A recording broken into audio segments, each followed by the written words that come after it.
എന്തോ എനിക്കിത് വിശ്വസിക്കാൻ പറ്റണില്ല. നീയാണ് സത്യം, അവൾ അവന്റെ ഭാര്യയല്ല. അന്ന് ഞാൻ പറഞ്ഞതുപോലെ നീ ഒരു വേഷം കെട്ടിയിരുന്നെങ്കിൽ ഇപ്പൊ ജീവൻ ഇങ്ങനെ ഒരു കുരിശിനെ ചുമക്കേണ്ടി വരില്ലായിരുന്നു. അതെങ്ങനെ? ഞാൻ കാര്യം പറയുന്നതിന് മുമ്പ് നീ ചാടിക്കടിക്കാൻ വന്നില്ലേ? അനുഭവിക്കണം. ഇങ്ങനെയൊക്കെ ചിന്തിക്കുന്നവര് അനുഭവിച്ചാലേ പഠിക്കൂ. നാട്ടിൽ പെണ്ണുങ്ങളില്ലാഞ്ഞിട്ടാ. ഒരു കല്യാണം കഴിച്ചാല് കുടുംബവും കുട്ടികളും ഒക്കെ ഉണ്ടാവും. അങ്ങനെ ആണുങ്ങള്. ഓ, ഇനി നീ ഉപദേശിക്കാത്തതിന്റെ കുഴപ്പമേ ഉള്ളൂ. ജീവൻ കേക്കണ്ട. നമുക്ക് കുളിക്കാം. ദേ വെള്ളം തുറന്ന് മോനിവിടെ ഇരിക്കേ. സോപ്പ് എടുത്തോണ്ട് വരാം. അപ്പച്ചാ, അതെ കുഞ്ഞിനെ കുളിപ്പിക്കാനുള്ള സോപ്പിങ് എടുത്തേ. അപ്പച്ചാ.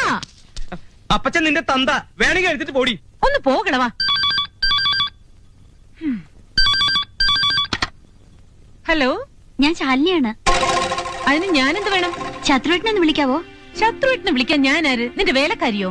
എനിക്കിപ്പോ സൗകര്യമില്ല.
എന്റെ കുഞ്ഞിനെ കൊല്ലാൻ നോക്കുകയായിരുന്നു അല്ലടി?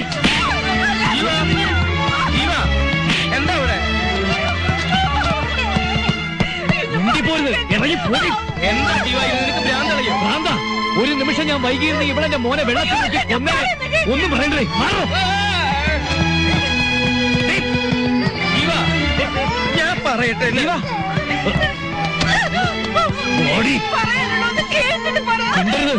ഇത്രയും കാലം നിന്നെ ഞാൻ ഇവിടെ ഇറക്കി വിടാതിരുന്നത് നിന്നെ പേടിച്ചിട്ടൊന്നുമല്ല. ഇവന് വേണ്ടിയടി, ഇവന് വേണ്ടി മാത്രം. ഇനി ഒരു നിമിഷം നീ ഇവിടെ നിൽക്കരുത്. വേണ്ട ജീവ, ഓലോസേനെ തൊട്ടുപോര്. ഓടി പുല്ല്.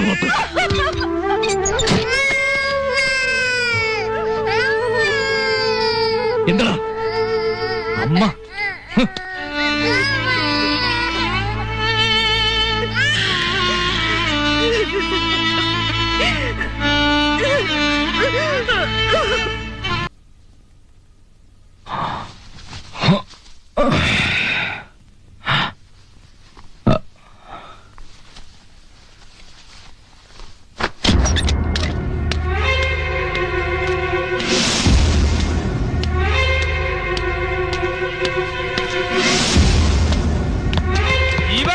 എന്താ? അവളെ കുഞ്ഞിന് കാണില്ല. ശത്രു, വണ്ടി എടുക്കടാ.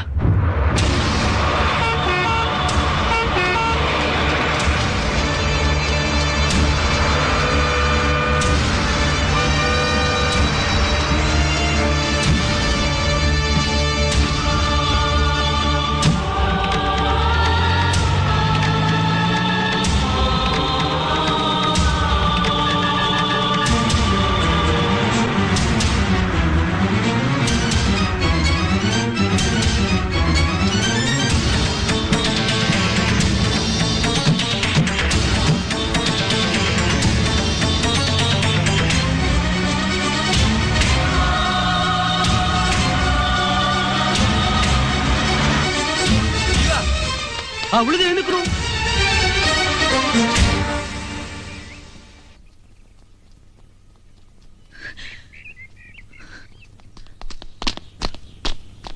ആ, നീ ഇവിടെ നിൽക്ക. മനുഷ്യനെ പേടിപ്പിച്ചളഞ്ഞല്ലോ.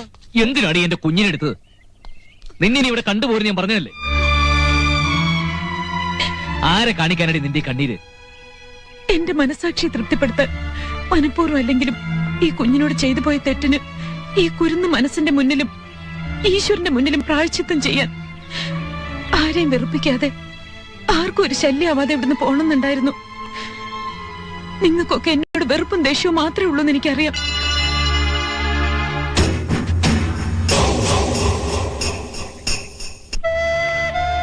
അണയുന്നതിന് മുമ്പുള്ള ആളെ കത്തലായി കരുതി നിങ്ങൾ 3 പേരും എന്നോട് ക്ഷമിക്കണം. ക്ഷമയും മാപ്പൊക്കെ വീട്ടിൽ ചെന്നിട്ടാവാ. നീ വണ്ടി കയറ്. വാ.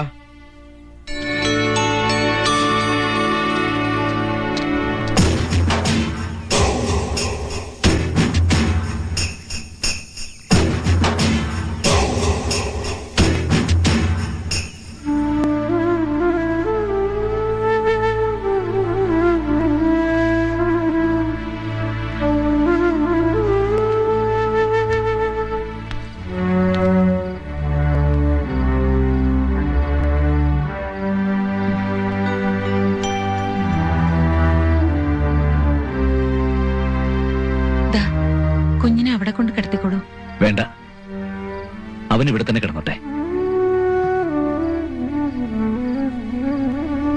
I M sorry. കുഞ്ഞിനെ പെട്ടെന്ന് ആ അവസ്ഥയിൽ കണ്ടപ്പോ എന്റെ നിയന്ത്രണം വിട്ടുപോയി. താരാട്ടിന് പകരം പരിഹാസവും കുത്തുവാക്കുകളുമാ ഓർമ്മ വെച്ച നാളു മുതൽ ഞാൻ കേട്ടു വളർന്നത്. ജന്മം തന്നവരോടുള്ള പക തീർക്കാൻ മനസ്സും മനഃപൂർവ്വം കല്ലാക്കിയതാ. അതുകൊണ്ടാ ഇങ്ങനെയൊക്കെ. Forget it.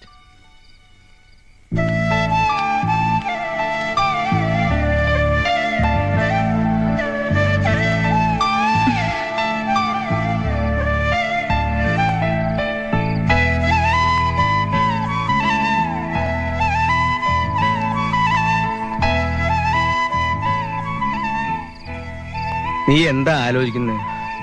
ഏയ്, ഒന്നുമില്ല. ഒന്നുമില്ല എന്ന് പറയുമ്പോഴും എന്തൊക്കെയോ ഉണ്ടെന്ന് നിന്റെ മുഖം പറയുന്നുണ്ട്. കൊല്ലം 10-12 ആയില്ലേ ഞാൻ നിന്റെ കൂടെ കഴിയണു. നിന്റെ മുഖം കണ്ടതിനേക്കാൾ കൂടുതൽ നിന്റെ മനസ്സ് ഞാൻ കണ്ടിട്ടുണ്ട്. അതുകൊണ്ട് പറയാ, എന്താ ഏതാണെന്നൊന്നും അറിയില്ല. ആ കുട്ടി നല്ലവളാണ്. അവളുടെ മനസ്സിൽ കള്ളമില്ല, അതെനിക്കുറപ്പുണ്ട്. ഒരു വീട്ടിലാണ് താമസിക്കുന്നത് എന്നുള്ള തോന്നലുണ്ടായത് ആ കുട്ടി ഇവിടെ വന്നതിന് ശേഷം.